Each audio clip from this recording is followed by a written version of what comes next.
నేను ఒక రహస్యం చెప్తాను. నేను ఆశ్చర్యపోయాను. తూర్పుగోదావరి జిల్లాలో మల్లవరం అని ఒక క్షేత్రం ఉంది.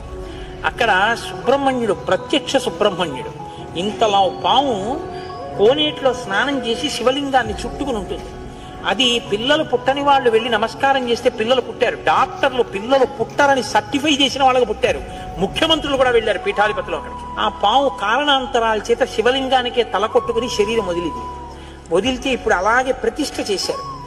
అక్కడ నేను ఆశ్చర్యపోయింది ఏంటంటే, నాకు ఆ దేవస్థానం ధర్మకర్త ఒక ఆయన వచ్చి ఒకసారి ఓ మాట చెప్పారు. బిడ్డలు పుట్టరు అని డాక్టర్లు చెప్పేసినటువంటి వాళ్ళు సుబ్రహ్మణ్య షష్ఠి నాడు ఈ దేవాలయం వెనకాల పడుకుంటారు, వచ్చి బోర్లా పడుకుంటారు ఆడవాళ్ళు. వాళ్ళకి కునుకు పడుతుంది, కునుకు పట్టాక లేపేస్తాం. ఆ మరుసటి సంవత్సరం వాళ్ళు పసిపిల్లల్ని పట్టుకుని వస్తారండి అని చెప్పారు. నాకు అపనమ్మకం కాదు, చూడాలనిపించి కాకినాడ నుంచి చాలా మందిని కలిసి సుబ్రహ్మణ్య భుజంగ స్తోత్రం చేశారు శంకర భగవత్పాదులు. సుబ్రహ్మణ్య షష్ఠి నాడు ఆ దేవాలయంలో చదువుదామని అందరం కలిసి వెళ్ళాం. ఆ రోజు వాళ్ళు నా ప్రసంగం కూడా అక్కడ ఏర్పాటు చేశారు. మీరు నమ్మరు, నేను తెల్లబోయానండి.